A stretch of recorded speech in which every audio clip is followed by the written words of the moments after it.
ہے کہ جب حضور مسجد نبوی سے باہر نکلتے ہیں تو آگے حضرت عمر و ابو بکر رضی اللہ تعالی عنہما کھڑے ہیں، چہرے کے اوپر عجیب اداسی ہے۔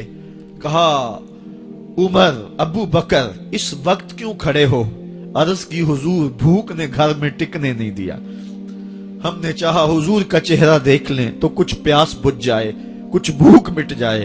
حضور نے فرمایا میرا حال بھی یہی ہے، جس چیز نے تجھے گھروں سے نکالا ہے وہی چیز مجھے گھر سے نکال لائی ہے۔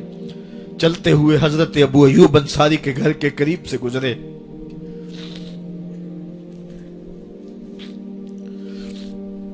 حضور کی خوشبو پا کے وہ باہر آ گئے۔ عرض کی بندہ نواز آج میرے مہمان نہیں بنتے؟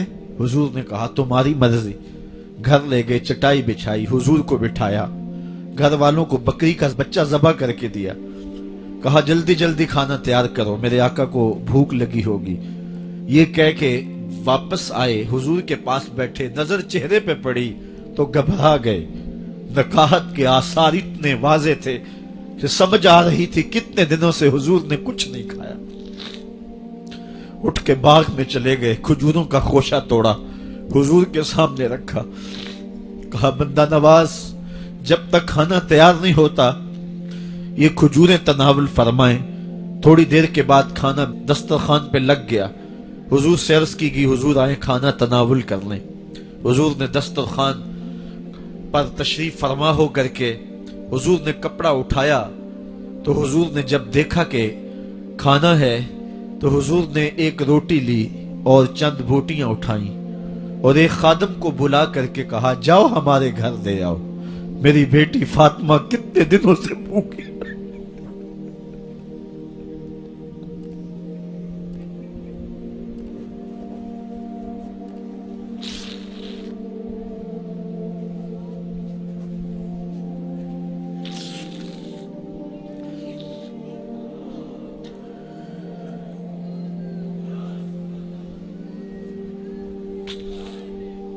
کہا جاؤ ہمارے گھر دے آؤ، میری فاطمہ کتنے دنوں سے بھوکی بیٹھی ہوئی ہے۔ مال کے کونین ہیں گو پاس کچھ رکھتے نہیں، دو جہاں کی نعمتیں ہیں ان کے خالی ہاتھ میں۔ آپ کو پتا ہوگا کہ جب میرے رسول کا انتقال ہوا ہے، حضور کا وصال ہوا ہے، تو حضور کی ایک زرہ ایک یہودی کے گھر میں گروی رکھی ہوئی تھی، حضور نے زرہ رکھ کر کے اس سے قرض لیا ہوا تھا۔ یہ اسلام کی غربت کی کہانی ہے، اور پھر اللہ نے اسلام کو امارت کے رنگ بھی دیے۔ آؤ تمہیں کہانی سناؤں، حضرت عدی بن حاتم روایت کرتے ہیں، صحیح بخاری میں روایت ہے۔ یہ حاتم تائی کے بیٹے ہیں، کہتے ہیں میں حضور کی خدمت میں حاضر ہوا، ایک شخص آیا کہنے لگا حضور غربت نے میرا برا حال کر دیا ہے، اور اس نے شکایت کی غربت کی، پسماندگی کی اور اپنی معاشی بدحالی کی۔ پھر ایک شخص آیا کہنے لگا حضور میرے پاس دولت تو ہے لیکن میں نے جس منزل پہ جانا ہے راستہ پر خطر ہے، تو میرے لیے کیا حکم ہے کہ میں کیسے راستہ طے کروں؟ تو یہ دو لوگوں نے یہ باتیں کی تو حضرت عدی کہتے ہیں کہ حضور نے روئے سخن میری جانب موڑا اور میری جانب مخاطب ہو کے کہا عدی تو نے ہیرا دیکھا ہے؟ عدی کہتے ہیں میں نے عرض کی حضور دیکھا نہیں، سنا ہے، ہیرا یہ شہر ہے عراق کا۔ تو حضور نے فرمایا عدی تو نے ہیرا دیکھا ہے؟ میں نے کہا نہیں حضور دیکھا نہیں، اس کا تذکرہ سنا ہے۔ فرمایا عدی اگر اللہ تجھے زندگی کی مہلت دے تو ہیرا سے ایک خاتون چلے گی، تو اپنی آنکھوں سے دیکھے گا اور مکے تک پہنچے گی اور اللہ کے گھر کعبہ کا طواف کرے گی، اور اس کو ہیرا سے لے کر کے مکے تک اللہ کے علاوہ کسی کا ڈر نہیں ہوگا۔ کہتے ہیں کہ میں نے دل میں کہا کہ پھر بنو طے کے ڈاکو مر گئے ہوں گے جنہوں نے عرب کے اوپر روب ڈال رکھا ہے، تو وہ تو پھر ختم ہو گئے ہوں گے۔ کہتے ہیں میں ابھی سوچ ہی رہا تھا کہ حضور نے مزید میری حیرت میں اضافہ کرتے ہوئے کہا عدی اگر تجھے اللہ نے زندگی کی مہلت دی تو تو دیکھے گا کہ کسرا کے خزانے تیری جھولی میں ہوں گے۔ تو اس دور کی سپر طاقت تھی۔ میں نے کہا حضور کسرا بن ہرمز حضور نے فرمایا ہاں کسرا بن ہرمز.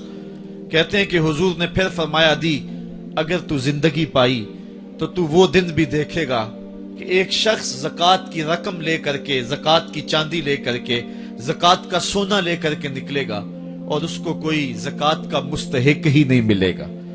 حضرت عدی بن حاتم کہتے ہیں کہ پھر میں نے وہ منظر اپنی آنکھوں سے دیکھا کہ ہیرا سے ایک خاتون چلی اور مکے تک پہنچی اور امن ایسا تھا کہ اس کو اللہ کے علاوہ کسی کا ڈر نہیں تھا.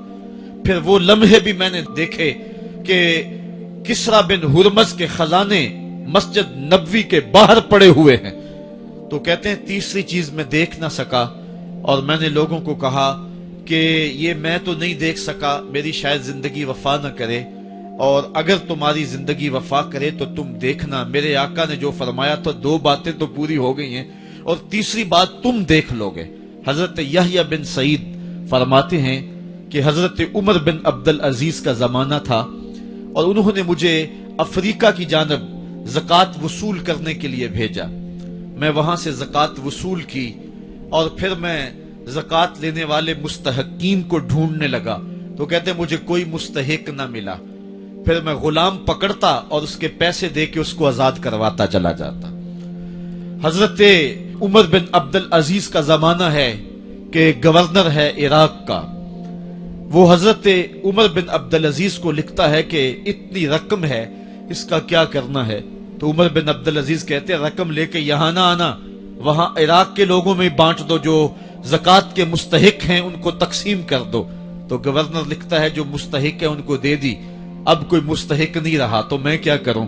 تو حضرت عمر بن عبدالعزیز کہتے ہیں جو مقروض ہیں ان کا قرض اتار دو. تو کہتے ہیں کہ ہاں قرض بھی میں نے اتار دیا ہے، رقم پھر بھی بچ رہی ہے، کیا کروں؟ تو حضرت عمر بن عبدالعزیز نے پھر لکھا جو شخص شادی کرنا چاہتے ہیں ان کا حق مہر ادا کر دو. میں نے کہا کہ وہ بھی کر دیا ہے، رقم پھر بھی بچ گئی، اب کیا کروں؟